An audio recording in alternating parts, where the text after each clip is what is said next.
Let's talk about what a successful gang stalking operation looks like. Myron was a good boy, a good man. Something went terribly wrong, and I don't know what that was. It's with a heavy heart that I am in front of you now to make this video. Kind of my last words. It's really unfortunate that I have to make this video. You see, I am a victim of covert harassment and electronic harassment and gang stalking. I'm what's called a targeted individual. There are thousands of targeted individuals in the United States of America. On November 20th, 2014, 31-year-old Myron May walks into Strozier Library on the campus of Florida State University and opens fire. 3 people are injured. May tries to leave campus, and a shootout with police in front of the library ends violently. The medical examiner confirming May was shot 24 times by police. May was shot 24 times by police.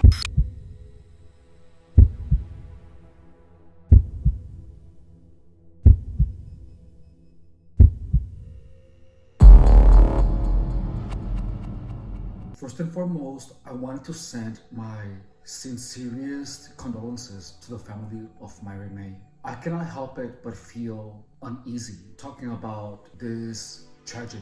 The very first point that I want to make in this video is the sheer amount of violence that Myron May experienced. He was shot 24 times. Don't you think that's excessive? Don't you find it weird that a man like Myron May would have been shot 24 times? 24. The first question after learning about Myron May that I had was, why was 24 shots necessary? He didn't look menacing. He was a man of God. Again, it's with the heavy heart that I have to make this video. And I want to begin this part with the prayer.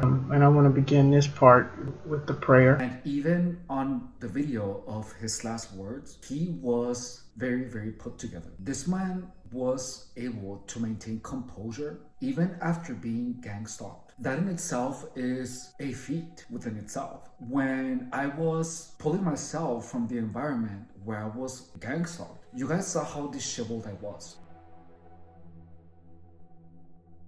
Myron May was able to keep his composure, and that in itself shows you what type of psychological strength he had.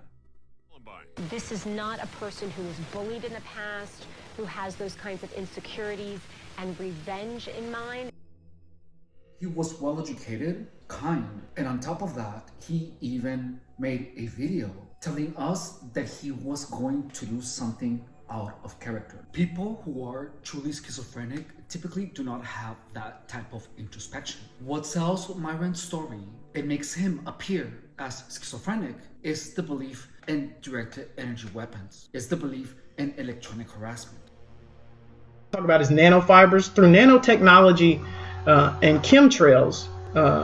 The control panel stalkers who are basically in an operations center watching the target individuals are able to monitor and induce all sorts of things in a targeted individual. So this is very freaky. They're able to manipulate a targeted individual's bodily functions, things like their pain receptors, their stress hormones, stuff like that. It is absolutely creepy. They're able to speed up a targeted individual's heart rate to very rapid speeds and stuff like that. And they're able to, and they also have in their arsenal something that's called direct energy weapons. And I'll explain that in a little bit. In my experience with a direct energy weapon, it is so frightening. But here's been my personal experience with electronic harassment, and particularly the nanofiber aspect of it. I've actually been induced to have panic attacks on 2 separate occasions. This is before I realized I was a targeted individual. I shouldn't say panic attacks, what I thought were panic attacks. Basically, my heart rates just started speeding up very, very rapidly. It was just going at full blast. And so it kind of freaked me out. I thought I was actually having a heart attack. And so I went to the hospital. I had the ambulance called. I was at work. I had the ambulance called to my job. They took me to the hospital and they said, "Oh, nothing's wrong. Everything's normal. Your EKG is just fine." And I'm thinking, well, how can my EKG be fine? Because my heart rate was going 90 miles an hour, before you got here. And so I just resolved that I was having panic attacks. But now I know a little bit more about the technology. I realized that I was not having panic attacks. And this is kind of when the harassment first started, and that this was just part of the game. It was part of this sick game to make me paranoid and to drive me crazy. The direct energy weapons. I mean, this is horrible. This is absolutely horrible, guys. And I would not wish this on even my worst enemy. It is such a frightening experience. I got hit with direct energy weapons twice. And I can just explain to you what I felt. That's the most I can do because I don't fully understand the technology. But literally, in one moment, I'm just fine. And then the next moment, I'm extremely intensely hot. And I have like this tingling feeling literally all over my body, where I've just been heating up, almost like I'm cooking inside, like my insides are cooking. And I broke out in a sweat. And it only lasted for like a minute or two, but it leaves you so dizzy and disoriented and just out of it that, I mean, you're frightened. You are frightened and you're wondering, like, what in the world is going on with me? And that's the direct energy weapons, and that's what I experienced there. And like I said, I wouldn't wish that on even my worst enemy. And the last technology I want to talk about, and this is Dr. Duncan's, really his work. A lot of this is his work, and this is what's known as psychotronic weapons. I would encourage any of you to kind of just Google that term, psychotronic weapons. And this is voice of God weapons, or voice of God technology, and image induction technology. And this sounds very freaky in science fiction, but it's also very real. Again, I would encourage you to take a look at his book if you don't believe me, or just YouTube Dr. Robert Duncan, and you may even find some videos about his technology on YouTube. But basically, through the use of microwave radio frequency radiation, control panel stalkers are able to literally induce sound into the cochlea of a targeted individual's ear, to make it appear as though they are hearing voices. And I know that sounds totally crazy, but trust me, get the book, find out something about Robert Duncan, and you'll see that it's real. And this is the linchpin of the entire gang stalking program. Because to the target individual that doesn't know that they're a target individual, or doesn't know exactly how this technology works and fits into the whole scheme of them being a target individual. The directed energy weapon narrative is what helps gang stalkers to control the perception that the public has of Myron May. The directed energy weapon narrative is something so sensational that it pulls away all the attention from the actual harassment being done by people to him. Is subjected to a constant bout of noise that is never ending. It's designed to keep the targeted individual on edge. It happens at all times of the day, and it's exacerbated at nighttime. I mean, it's really, really bad at nighttime because the goal is to keep the targeted individual from getting sleep, which is what human beings need. We naturally need sleep for our body's natural restoration.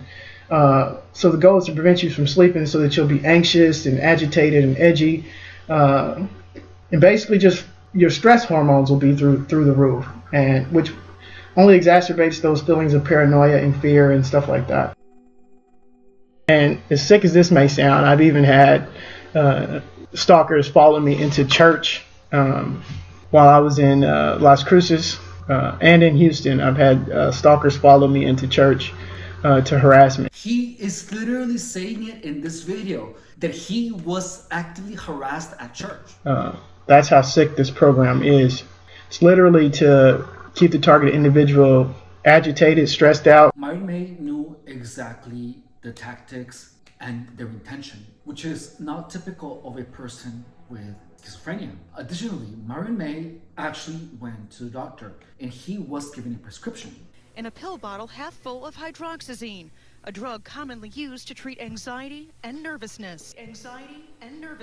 Myron May had anxiety and nervousness, hence the hydroxyzine that he was prescribed. Hydroxyzine is an antihistamine. It's used to help relieve symptoms of allergic conditions and to put people at ease, make them sleepy before surgery. It was not an antipsychotic because it was obvious that he did not need antipsychotics. He did not have schizophrenia because people with schizophrenia look like this.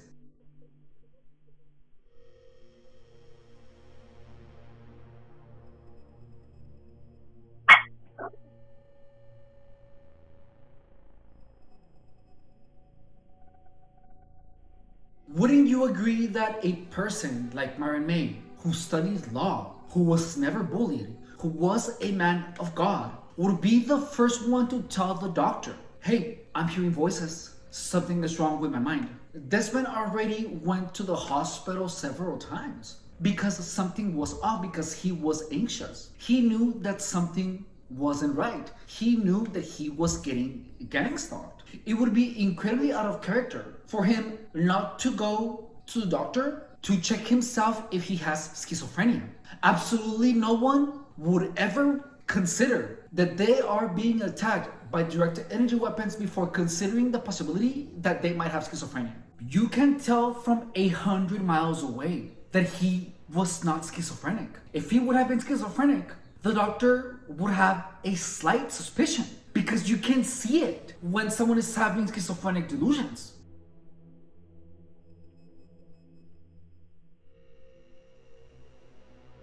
The only reason that Myron May's testimony was scooped under the rug and dismissed as schizophrenia was because he believed the directed energy weapons were real. If you are a targeted individual, what makes you appear as paranoid is not the gang stalking harassment, but rather the belief that directed energy weapons are being used on you. The directed energy weapon narrative is what keeps gang stalkers safe. Because as long as you claim that the government, the CIA, that this MK Ultra organization is after you, no one is going to believe you that there is a group of people actively trying to harass you. The mere concept of gang stalking is already hard to believe. Now imagine adding the involvement of the government in your demise.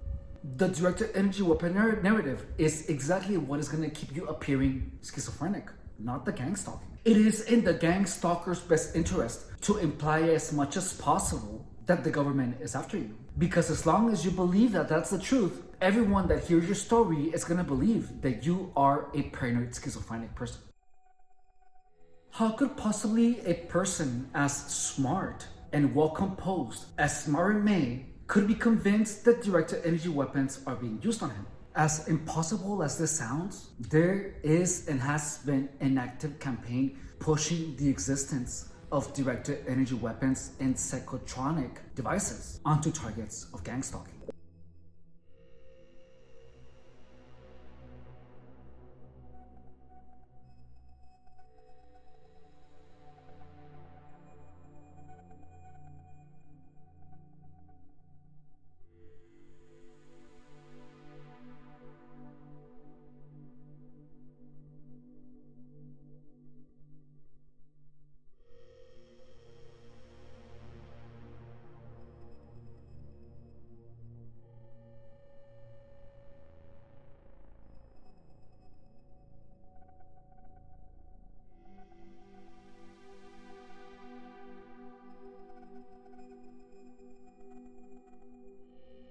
When you have a bunch of people look at you all weird, Just notice that people are paying extra attention to you. People are staring at you in strange ways and stuff like that, and that can make you very uneasy naturally. when you have a bunch of people preventing you from resting, A constant bout of noise that is never ending is designed to keep the targeted individual on edge. It happens at all times of the day, and it's exacerbated at nighttime. I mean, it's really, really bad at nighttime because the goal is to keep the targeted individual from getting sleep, which is what human beings need. We naturally need sleep for our body's natural restoration. you're going to hear voices, you're going to feel weird sensations on your body, many of which are incredibly painful. Your current perception of reality is completely dismantled to the point where you do not understand what is real and what isn't, which is why targets of gang stalking are easily swayed into believing that directed energy weapons are a thing that is constantly being used on innocent citizens. I myself believe that directed energy weapons were real for a couple of months during my gang stalking operation. However, I noticed that whenever I left town and came back into my house, the feelings of directed energy weapons and the voices would slowly disappear, which led me to find out that the directed energy weapons, the voices, were actually a product of the gang stalking harassment. Preventing people from sleeping, keeping people on edge, and being harassed constantly for an extended period of time will make anyone paranoid, will make anyone hear voices. And that, my friend, is the biggest secret of gang stalking, is that organized harassment destroys the mind of the target. And as the target goes online in order to find out more about what's happening to them, they come across a barrage of information, or better called misinformation, that leads the target away from the truth. It leads the target to a belief that the sensations and the voices are caused by directed energy weapons. It prevents the target from realizing that the gang stalking harassment itself destroys the mind of the target. It turns the mind of the target against him or herself with the intention of producing the target of publicly claiming that they are being harassed with directed energy weapons, which takes away at absolutely all the credibility of the target, which is exactly what keeps gang stalking safe from exposure. Anyone that is being targeted has gotten to a point where they feel weird sensations on their body, hear voices. And the internet, this huge campaign of misinformation, leads targets astray. It leads them away from the truth. The truth that gang stalking harassment is meant to make people crazy. And the result of a successful gang stalking operation is a target going out of their way to tell the entire world that the government is after them. Thank you so much for watching. The purpose of the gang stalking playbook is to expose gang stalking for what it really is. It is an extension of narcissism. Anyone who is getting gang stalked has an infestation of psychopaths around them. And the best way to stop gang stalking is to make yourself unavailable from these crazy psychopathic freaks. These people do not want you to understand that there are a lot more psychopaths than you can possibly imagine. There is a lot of evil people in the world, and as long as you're oblivious to that, you are possibly a target of gang stalking. The way to defeat gang stalking is by making everything about gang stalking easily available. Not just everything, but the truth. The truth that gang stalking leads to paranoid delusions. It leads to people claiming that the government is after them, that their devices are being hacked, that they are being constantly under surveillance. And for that to happen, the gang stalking playbook has to score up in the algorithm. A comment, a like, or a subscribe would be incredibly appreciated. If you would like to support the channel in any other way, there is a link to my PayPal on the description of the channel. However, any way that you would like to show your support would be greatly appreciated. I wanted to give a big shout out to God's Cats for being a supporting member of the channel. Guys, we have memberships open of the channel. It's only $4.99 a month. My name is Fernando Rodriguez Guerrero, and this is the Gang Stalking Playbook. Thank you. I love you.